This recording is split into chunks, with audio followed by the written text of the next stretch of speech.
Hello, hello, hello. Today we're going to be discussing how to implement inclusion and diversity in marketing teams. Over the past few years, I've kind of noticed the lack of inclusion and diversity in marketing teams that I've worked on, and I have today with me Rebecca Hemmings. Go ahead, introduce yourself, Rebecca. Okay, hi Femi. So, yeah, I am Rebecca Hemmings. I'm the CEO and founder of Strawberry Words Training Consultancy. We're very well known for holding hands and taking people through really difficult emotional situations and educating them about other cultural identities. So, yeah, in other words, you can say we educate people on diversity, equity, and inclusion, but it's so much more than that because we're essentially trying to expose people to learning about others for life. And Yep. learning about power imbalances for life, and that's we do that through what's known as cultural humility. We work with a wide variety of organisations, universities, councils, NHS, small charities, corporations. We work with leadership throughout the whole workforce, compassionately challenging people to learn about others so that everybody can feel safe and feel that sense of authenticity and belonging within an organization. Yeah, thank you. And the reason why I've invited Rebecca is because I have noticed that some marketing leaders don't have leadership trainings when it comes to inclusion and diversity. And there's not a lot of information out there about this when it comes to a team level. What you see about inclusion and diversity sometimes is organization wide. And I believe if we can narrow down and zoom into team level, we can do a lot more with inclusion and diversity. So let's just start with what exactly is diversity and inclusion? It's a word that gets thrown around a lot. I have my opinion about it. What are your thoughts? Yeah, well, most people, when thinking about the word diversity, yeah, there are lots of different thoughts that go through people's minds. But essentially, we're wanting a wide range of people to feel that the organization is trusted by the most marginalized in the organization to truly be representative and accountable. So often people think that when you're talking about diversity, you've got to have everyone around the table. You've got to have a black person, a woman, a lesbian, or someone from the LGBTQ plus community, and so on. But that's not realistic. It's certainly not always possible. And so what we're saying when we use the word diversity is that, there's a wide range of people that may not be representative of everyone, but it is trusted, especially by the most marginalized in the organization. So that means an organization's done the work to know who those marginalized people are so that when they're having conversations around any sort of program with regards to marketing, that they know any sort of program, any sort of an initiative, they know that, okay, cool, we know that it's, X person will be okay with this, or a Y person, they've given us the heads up, they're going to be cool. Whereas often, unfortunately, the mistake can be, or is that people aren't consulted or aren't considered, and then we see lots of mistakes where companies are having to withdraw campaigns because it wasn't truly diverse. So that's what Yeah. diversity is. And in terms of inclusion, again, it's this idea that it's the felt and trusted involvement of all stakeholders, particularly the most marginalized and minoritized. So again, that word felt is very important. So again, those most marginalized people, whether it's within the organization or whether they're customers, people who are seeing advertising campaigns, if they feel like, okay, actually, I feel included in this, like I feel considered, then Yeah. an organization is inclusive. Yeah. Yeah. Thank you. And from my perspective, because I'm originally from Nigeria, and I feel inclusion and diversity, to your point, sometimes is more about representation and trust as well. So, for example, if you go to a Nigerian company, you can have, even within a marketing team, where everyone within that team is from one particular tribe. And from a leader's perspective, is that lack of awareness that, okay, there's not a lot of representation. And to your point, even when you have someone from another tribe, again, I'm talking about Africa here, where it's all black people, there's still that lack of inclusion and diversity. And I think the problem with the word inclusion and diversity is when it gets spoken, people switch off because they just think it's a white and black thing. Yeah. It's not necessarily that. So when I'm talking about how to implement inclusion and diversity in your marketing team, is looking beyond just race and just ethnicity. As Absolutely. Rebecca has said, it's more about those people. Do you even have people on your team that are from a diverse background, like people that are not represented, and how trustworthy is your organization with that? And we also talk about the business case for inclusion and diversity. Rebecca mentioned about marketing campaigns going out where it becomes a little bit negative for some people. And it's because of that lack of inclusion and diversity within those marketing teams. That's why those things have gone out. So, in Can I terms just give of, you an example? Sorry, yes, before you move on. So I sure, remember back in the day, there was this, I forget what they were advertising now, but there was this company that had used this is about race. So yeah, they used a character as a black man, American black man, who said, "What's up?" Which was, I guess funny to some, but it was very much a stereotype of what a lot of people believe black people to be. And yeah, so what that led to was a lot of people in the UK, whenever they saw black people, they would say, "What's up?" And it became really jarring. And yeah, it's quite typical when people don't have a clear understanding or nuanced understanding of a community, yeah, stereotypes are often put out there. And yeah, that can be very, very damaging to the community, which obviously is not great for relations with the marketing company. yeah, But also it can show their ignorance. And so therefore people may fall out of love with brands because they then don't feel included. They feel as like, actually, they don't really understand people like me. I'm not really feeling that I want to be involved with this brand. yeah. And it's good you mentioned that example because there's this example going around, this campaign going around. I think it's American Apparel or something like that. And sometimes people, the intention of the brand is not to cause harm or havoc, but sometimes it's the interpretation. And to your point, the people within the team that created it do not understand that what they're saying, the interpretation to some people of different background is negative. So that's why you need that inclusion and diversity. So let's talk about team level. Let's talk about discriminatory practices in hiring because in my experience sometimes the problem is in stages. So you have the stage where people from diverse backgrounds don't even have that opportunity from the hiring perspective, and then the second stage is even when they then get hired, they don't get that trust and that love and that feeling of I'm part of this team, and then even the progression as well. So let's start from the hiring process. In your experience, what can team leaders, say you're a marketing team leader, what would you recommend to them to help them start that process, not rely on the organization level inclusion and diversity? What can a marketing leader do to make sure they have that within their hiring process? I know they don't have control over it, but what would you recommend? Yeah, I can't separate, hiring processes from leadership and the organization. Okay.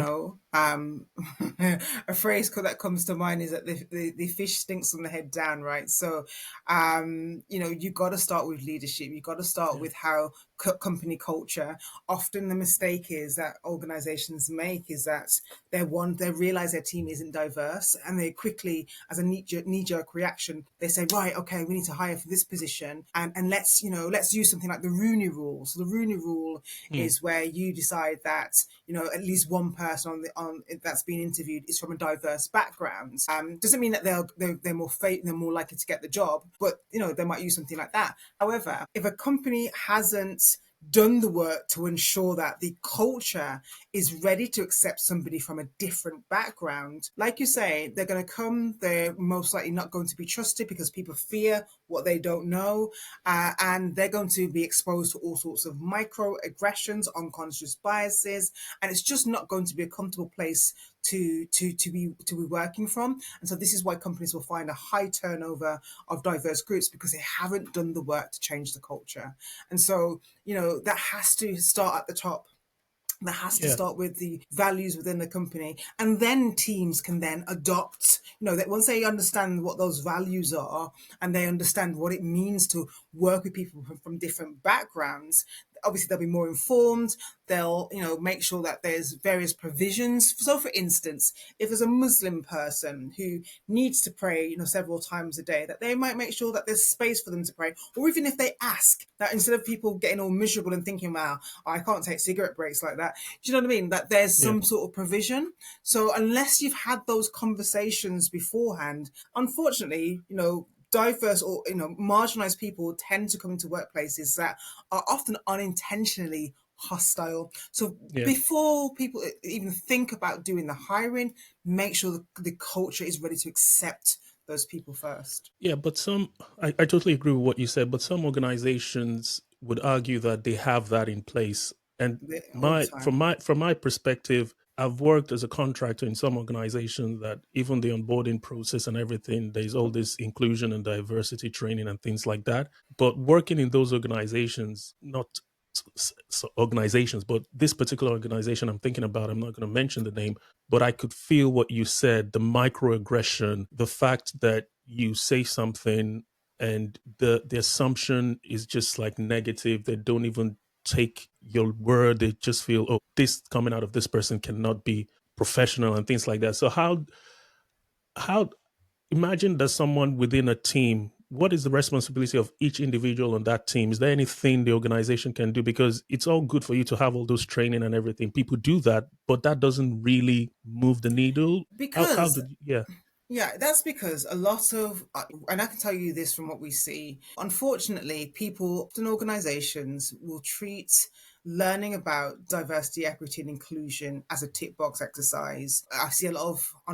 I'll say it, a lot of very basic e-learning tools that don't get to the heart yeah, of because we're dealing with people. And so unless there's an ongoing form of training and education on what this means, and some really difficult questions are asked and yeah, considered, you're not really doing the work. And then what a lot of people won't allow to happen, they won't allow themselves to become vulnerable enough to deal with some of the more challenging questions. So a lot of people don't realize their unconscious biases. Of course not, because they're unconscious. But if you're on the receiving end of that, you'll feel that. So if you, for instance, you find people regularly make statements like, oh, I don't see skin color, oh, or women are the weaker sex, or oh, she used to be a man, or anything that's quite discriminatory. I mean, that was quite harsh, but not yeah, that they're not all. They're not. Some are subtle, some are not so subtle. But even yeah, still, or even a man calling a woman a bird,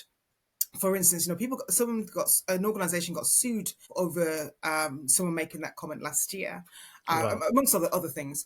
But if there's no real awareness of, for instance, sexual harassment, touching people without their permission, or coming on to somebody without that being mutually wanted, there's a lack of awareness of a lot of those things. So unless you're having deep, yeah, regular conversations about those uncomfortable topics, you're yeah. probably not doing the work, and you're probably going to make the mistakes. Yeah, you made a good point about microaggression.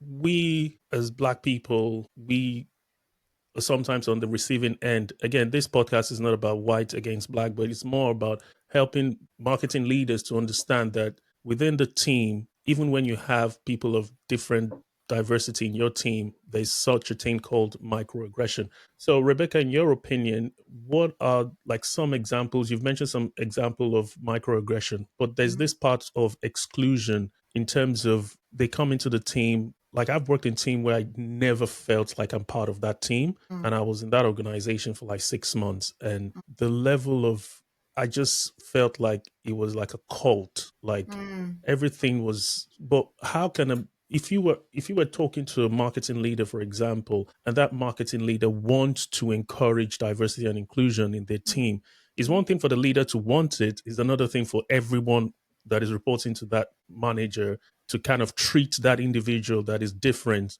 in a different way. Yeah, How but can a this leader help that individual, and how can they build that culture of inclusion? Is that possible even? Well, this is why I say it always goes back to leadership. Like the manager can only do so much. We work with managers who have that desire, just like the person in your example, to want to change things, to want to support people, but they are restricted by the policies and the desire of the organization to Mm, want to create that inclusive environment. But there are little things that they can do. And I feel like you've asked me two questions there, because you started to ask me about microaggressions and then you mm, asked me about how that you can support. So I'll come back to the microaggressions bit in a second.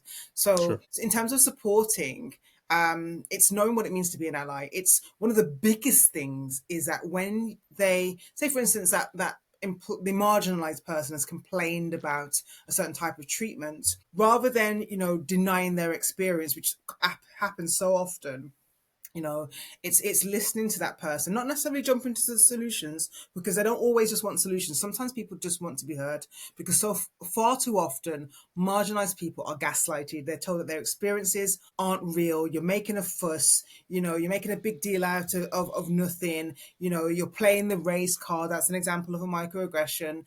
And so you're then left to deal with, it's like you've been punched, but everybody's ignoring the fact that you've been punched. And so you're still dealing with that psychological harm. So as a supportive ally, you want to listen to that person and ask how you can support them. That's Mm, it. Like, that's huge. And sometimes even just saying to somebody, like, I heard what so and so said to you, that wasn't cool. How are you? Oh my gosh, massive. Because quite so often we just are met with silence. We are met with just nothing, just deal with it kind of thing. We'll just pretend we know nothing's going on here, and people just can continue without acknowledging that harm. So going back to microaggressions, I think it's important to know what microaggressions are. So microaggressions are words or behaviors that communicate to marginalized people that they are unwelcome, unseen, or incapable of performing well, and I'd say not worthy of being trusted. They're mm, untrustworthy. So when you're on the receiving end, so I'll give you an example of one that I often get. Oh, Rebecca, I got this the other day. Rebecca, you're so articulate. To which I'll reply, why wouldn't I be articulate? Because people mm, don't often realize what they're communicating. They're not mm, realizing the meta communication. So what you're mm, saying is, when I see people who look like you, and that's the first thing that they're doing, is they're othering you. They're saying, look, I see you. You're different to the norm. Usually in my case, you're not a white male. And I'm mm, going to comment on that. Wow. And they think they're complimenting me, but it's not, because essentially what you're saying is, wow, for someone who looks like you, you're very articulate. Most people, what are they saying about everybody else that looks like me? Most other people that I meet who are like you are not articulate. It's mm, actually quite rude. But, and, a lot of people say, well, it's meant to be as a compliment. Like, why are you making a big fuss about it? And, there's a number of things to say about that. Number one, impact trumps intention. So no matter how well intended a comment or behavior was, it's the impact that counts the most. And so, I've learned to deal with it now. So to be honest, that kind of comment doesn't impact me that much anymore. But it still does, it kind of hits you, because you remember it. You're like, oh, they think most people, most black people are stupid, or most women are stupid, or, mm, and other examples are, I don't see skin color. That's a massive one. And I always use the same example. So if anyone's listening and you have heard me speak before, forgive me because I say this all the time, but I use myself as an example with that. So people normally say I don't see skin color, it's usually a good intention. They're usually mm, trying to communicate, I'm not racist. But why mm, is it microaggression? Well, when I wake up in the morning, I don't look at myself and think, I'm looking very black this morning. Oh, and I'm brushing my teeth, I don't think, yeah, still black. Like, I don't think about my skin color like that. mm, It's only when I turn on the TV and I see the latest racist incident, or I go to my local supermarket and I'm trying to find tights in my skin color, or the security guards following me around, or the person at the till assumes me and the black person behind are together, or even when somebody calls me the N word. Doesn't happen that often, but if that happens, it's only mm, then, in those moments, that I'm reminded, oh yeah, I'm black. So mm, whether I choose it to be the case or not, the world tells me who I am every day. So when someone says I don't see skin color, Mm, Essentially what they're saying is, can you separate that part of you to do with, your race and your skin color, because it makes me feel really uncomfortable.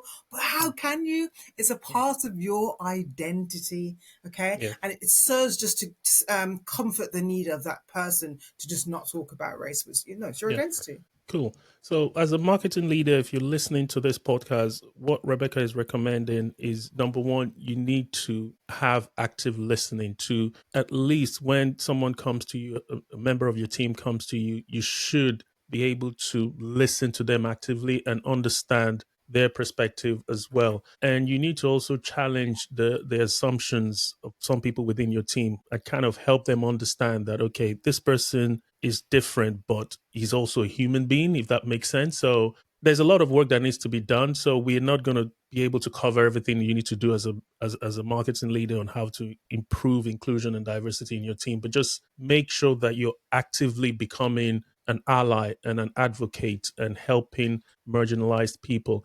So Rebecca, let's talk about onboarding. Like if someone as a business leader or a marketing leader, what would be your recommendation? Because you mentioned earlier on about people sometimes not being aware that they have that microaggression. So how do you then help with onboarding people on your team to help them understand that, okay, it's your responsibility to embrace and be inclusive in your behavior, white or black? How would you go about the recommending onboarding practices for both people of different diversity and people of the majority, so to speak? Yeah, and again, I'll come back to that. But one thing I cannot leave this podcast interview without saying is that education comes first and foremost, and it's continual. I have to keep driving that message home, because a lot of people will skirt around the issue of education, but unless you're continually, and this is what part of what cultural humility is, the framework of cultural humility is that you're continually learning about others, and how to interact with others. That's really key. But so once you, because when you do that, you then begin to pick up, you naturally begin to learn that, oh, it's not okay to say this, or maybe we should consider that, and so on. So you have that sort of underpinning, you have that openness, whereas a lot of people don't, unfortunately. So in terms of onboarding, the way that most companies will lose their recruits, regardless of their background, is because there isn't a person dedicated to following them along on that onboarding journey. So there should Mm, be a dedicated person who checks in with that person on a regular basis to check that everything is okay, to answer any questions, so they feel supported. Obviously that's got to, you got to bear in mind, schedules, but if, whenever that can happen, that should happen. Whenever concerns are raised by that new recruit, again, they're taken seriously, because again, something you might not think some things a big deal, but for them it could be huge. And so just making the time to ensure that that person is heard, listened to, and has that time to be able to be gently onboarded is really important. Obviously, then, as you would do, you obviously make sure that everybody is introduced to that person.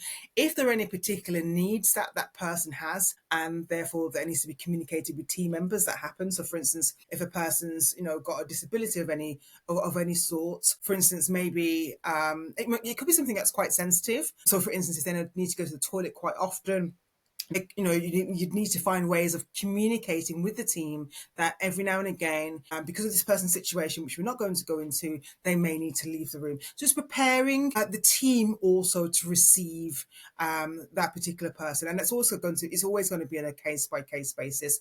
But I'd also say, again, because we've worked with organizations who are quite new to recruiting ethnic or racially marginalized people. And yep. so I definitely say, before that happens, make sure you get some sort of anti-racism training. Same for people who are disabled or LGBTQ plus. It's definitely worth the time. You got to make sure that whatever educational program you're using, I'm going to say it could be but it may not be. You got to make sure it's of great quality. and that Okay. people are tested on that learning. Nice, nice. I didn't even know there was like dedicated educational training. So if you're a marketing leader and you want to become an ally when it comes to diversity and inclusion, reach out to Rebecca Hemmings. She would help you implement that and take you along to kind of improve diversity and inclusion in your team. We're going Strawberry to end. words. So the company Strawberry Words. Strawberry Wars, yeah. So Yes. yeah, I'm gonna leave the link in the bio and in the description down below, Mhm. so you can contact Rebecca. She will help you implement diversity and inclusion. I'm gonna end the podcast with a story, more like a scenario, and I'm gonna tell the story. And Rebecca, you can then use that story to kind of make recommendations to what the leader should have done in this case. This one is a true story, something that is there to it's like affected me as as a consultant. So a few years ago, I worked with an agency. So this agency, when I started working with them, I noticed it wasn't very diverse. And this is a problem with marketing agencies. So if you're a marketing leader, if you want to kind of embrace inclusion and diversity, don't restrict it alone to just your team. You can also look at the agency you work with. And some leaders will even ask, like, okay, how diverse is your team when they're working with agencies? So that's one thing you can do to encourage inclusion and diversity. So I worked with this agency, and some of the clients that they were having were asking, like, oh, on the call, they're like, oh, you don't have any women on this call. And they, on some of the client pitches, and some of those pitches didn't really move ahead because you could tell that and the person asking the question was a woman, and she wanted a diverse to work with a diverse agency. And credit to her, she was like, okay, I'm not going to work with these people if they're just Mm. full of men. So that's another part of inclusion and diversity. But back to the story. So when I started with this agency, straight away, like after 2 weeks, as as always, the first 2 weeks, everybody's nice, kumbaya. But after like 2, 3 weeks, you start seeing people's behavior. So there was this individual that just was blatantly rude, like sent a message like on Teams, just very, very rude. And I was taken aback and I was like, I replied to him, like, I'm not sure why you needed to be rude for Mm. just someone that I was just asking about something. And the way he was extremely condescending. So I kind of highlighted it to the leader in the organization of this agency, like, okay, this is my experience. Like, I wouldn't have reported it, but it was so rude. And it was in a Slack channel where there were like a lot of people that saw it and nobody said anything. I just kind of pushed back, like, why are you rude? Like, where Mm. is this coming from? So when I then reported it to the senior stakeholder, she brought us into a conversation, and immediately I saw that she was like vouching for him, like, oh, he didn't mean it that way. And I was just like, okay. I left it at that. I just gave it the benefit of the doubt that maybe he was having a bad day. But as things progressed, I started noticing like aggression from a lot of people. And then I went back to the leader again and I explained that, okay, whilst I reported that this started, but I'm noticing like a gang clique type culture. And it's like people are blatantly lying about stuff that I do and trying to portray me as incompetent. And I was like, I have worked with some of the largest organizations. My confidence is skyrocket. I know my stuff, but these are things. And the people criticizing my work were people that weren't even subject matter experts. So fast forward, the thing got so messy, so nasty, and at the end of the day, I had to leave the organization. But Yeah. my point is, the leaders now made me feel like I was the problem. Yeah. And I started feeling like I was the aggressor, Yeah. and they were like, I was not friendly, the teams are not comfortable working with me. And I just kind of looked through all the scenario and I documented it. So probably when I publish a book down the line, all the screenshots, everything of those conversations, and I was just like blown away. And this agency is based in Norwich, and it's just it was really, really bad that I literally had to look at my mental health and kind of Yeah. Yeah. take care of myself. So Mm. yeah, it's a bad thing. So, but from my perspective, I just kind of realized that, okay, the leader could have done better, but Mm. instead they encouraged that behavior. Up to this day, those individuals are still in the agency. How would you have, if you were to talk to this leader, what would you have recommended to them? Well, I would need to know through conversation whether this leader was really truly one desiring to change. Because if not, unfortunately, I experience has taught us that it's not going to make much difference if we, if we were to come in and deliver training, or they were to take some of our online training, if people truly don't see the error of their ways or aren't open to seeing it, Yeah, it's really difficult. The environment that you were in, and I'm really sorry to hear that, it was a very toxic environment. It's very emotionally abusive. Like, people don't use those terms, but let's be real about what it yeah, is, especially because of the harm that was caused. And, we talk about the 5 Ds within our organization. So usually with regards to race, but it can happen in other areas of discrimination. But the 5 Ds are what normally happens when it's, the 5 Ds of resistance. So when people do not want to have a discussion about mm, race, they tend to deny your experience. They tend to get quite defensive. They will discredit you, mm, and they will downplay your experience, and also deflect. It sounded, from your story, it sounds like you had all 5 of those yeah, within your scenario. Very common. And this is what we find, is that when we educate people on these, sometimes people generally don't realize that they're doing it. But since there, from what you say, there wasn't an openness to hearing you, that I feel that even if I was to say some of these things, perhaps there might not be a genuine desire to change. And I'm always open to be proven wrong. yeah, But unfortunately, you just need to know where there is a way in. yeah, If there's a way in, if we can get past some of that defensiveness, then we can have the conversation, and then there's a chance. What I would recommend, let's say that person was open and they yeah, realized, oh, actually, the way we treated Femi wasn't that great, and I really feel quite bad. Then my first suggestion would be that the leadership team gets educated first on why that, yeah, how racism and discrimination appears within an organization, what unconscious bias is, and what it looks like within yourself, and what yeah. cultural humility is, so that they know that they've got to continue the work. So once the organization has had that education, then I would say, right, okay, now you're on board, now educate your staff. Yeah. So the most important thing you've mentioned and highlighted consistently is the education piece is very, very important. And to add to that, what I would say, because marketing teams have different levels. So you have people that have at a very high position like the marketing director, then you have people head of marketings, and there's different layers, and in some instances those marketing leaders don't have visibility of what's happening at the ground level. Mm-hmm. So, and what in my experience with that agency, to be fair to the leader, some of they didn't have visibility, and that's what I highlighted. Like, they just go by what people say, and that's one thing with agile marketing. When you're implementing agile, you have, as a marketing leader, you need to have visibility of what is going on without being a micromanager. So, but that's something I'll cover in another episode when it comes to like ways of working that you Can I, can really get that visibility. Yeah. if I could just jump in there, because it's, leaders at the top won't always have visibility. Yes, it's in an ideal world that'd be great,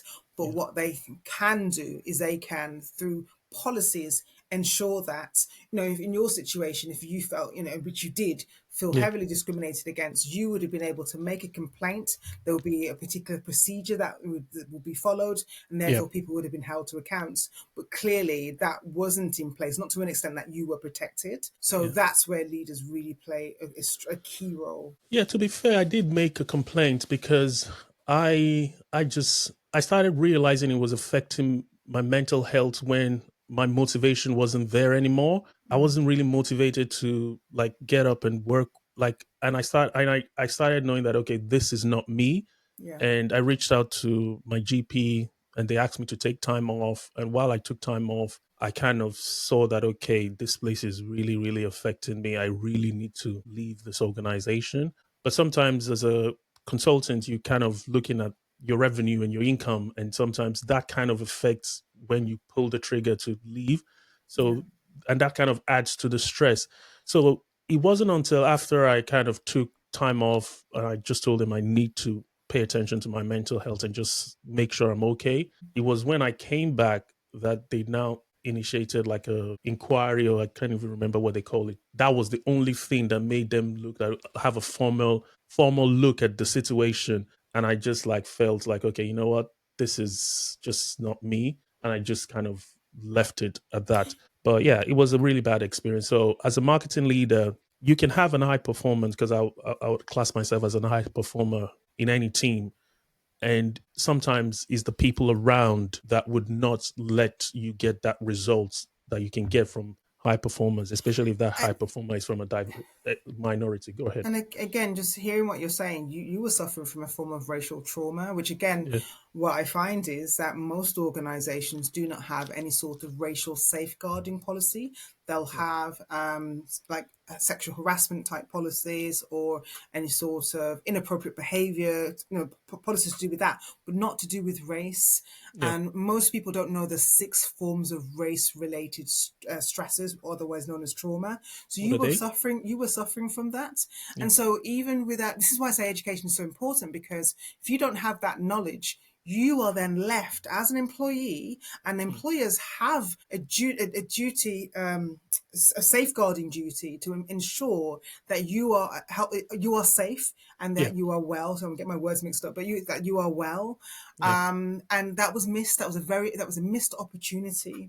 yeah, And so again, it's just making people aware of these things. And even as for yourself, when you're aware of those things, then you can better advocate for yourself. yeah, So yeah, the education is universal really, but yeah, I just wanted to yeah. jump in and say that. So, yeah, thank you very much, Rebecca. And if you're new to the podcast, remember to follow Rebecca Hemmings. And she highlighted the importance of education. As a business leader, you sometimes might have blind spots where you don't have enough education to implement diversity and inclusion in your team.